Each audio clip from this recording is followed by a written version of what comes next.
Hello everyone. India is the world's fastest growing major economy with a GDP growth rate of 8.7% in 2022. What are the factors driving India's growth? Will India be able to become a superpower in the future? Let us find out. India is leading the G20 summit in 2023. The G20 is an international forum for the world's major economies, and it meets annually to discuss economic and financial issues. The theme of India's G20 presidency is Vasudhaiva Kutumbakam, which means the world is one family. This theme reflects India's commitment to multilateralism and its belief that global challenges can only be addressed through cooperation.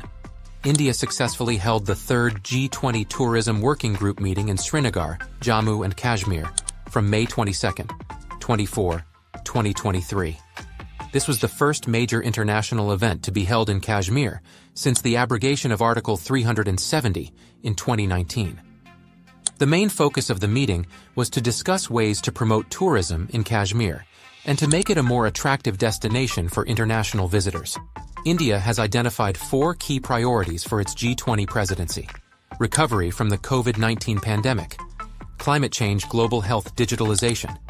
The G20 Leaders Summit will be held in New Delhi in September 2023. This will be the first time that India has hosted the G20 Summit. India's G20 presidency is a significant opportunity for the country to shape the global agenda and to promote its interests on the world stage. Mika Singh, a popular Indian singer, recently praised India on the usage of the Indian rupee, INR, in the United Arab Emirates, UAE. Proud moment की बात है कि right now I'm in Qatar, Doha, और हमारे Indian money, Indian currency में you can shop. जो भी आपको shopping करनी है, आप Indian currency ले सकते हैं और shopping कर. So thanks to Modi ji, salute to you. Singh was able to use INR while shopping at a luxury store and dining at a restaurant in Doha Airport in Qatar. He took to Twitter to share his experience, saying that he felt so proud to be able to use INR in the UAE. Singh also thanked Prime Minister Narendra Modi for enabling us to use our money like dollars. This is a reference to the fact that the INR has been gaining strength in recent years and is now one of the most stable currencies in the world. In the past, the UAE only accepted the US dollar as legal tender. However, in recent years, the UAE has been making efforts to promote the use of other currencies, including the INR. This is due to the fact that the UAE is home to a large number of Indian expatriates, and the government wants to make it easier for them to do business in the country.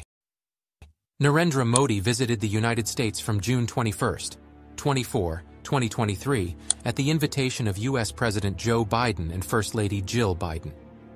The two countries signed a number of agreements to strengthen their defense and security cooperation, including a deal to jointly produce fighter jet engines. The two countries also signed a number of agreements to boost their economic ties, including a deal to increase trade in semiconductors.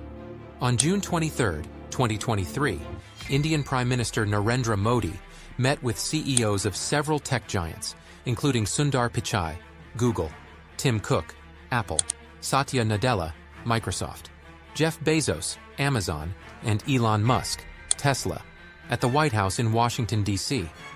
Pichai announced that Google would invest $10 billion in India's digitization fund, while Cook said that Apple would invest $5 billion in the country.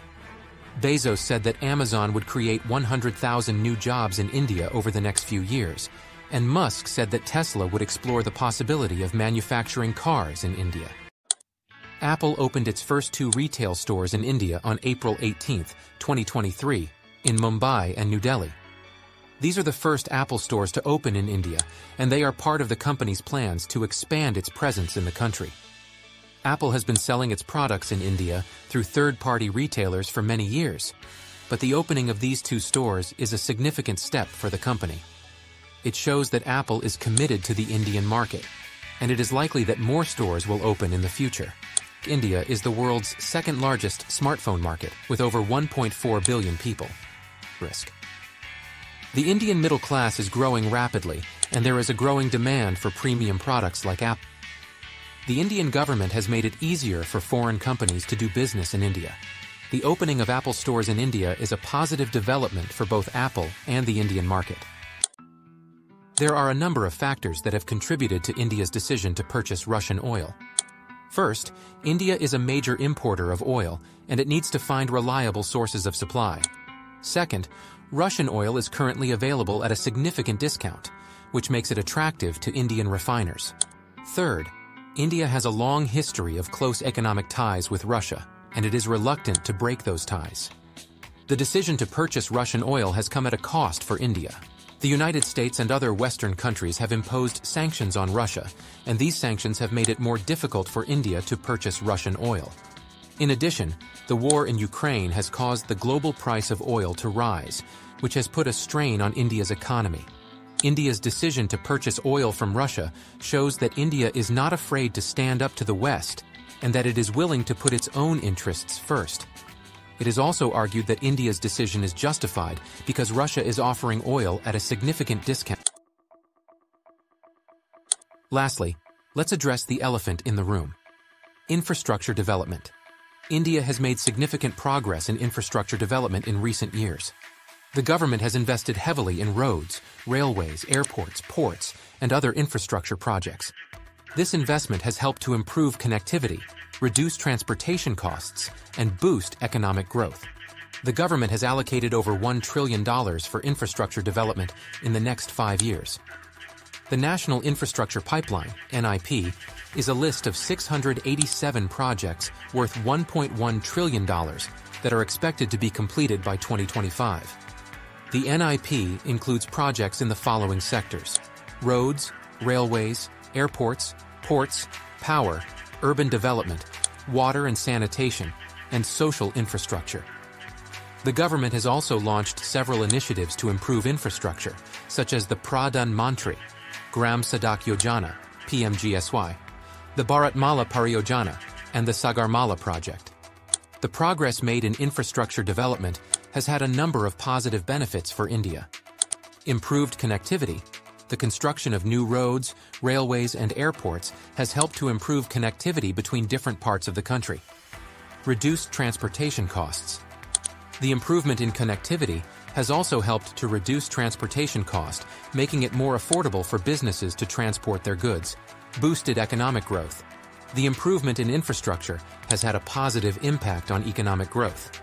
The World Bank estimates that infrastructure investment could boost India's GDP by up to 6% per year. With continued investment and effort, India can achieve its goal of becoming a global leader in infrastructure development.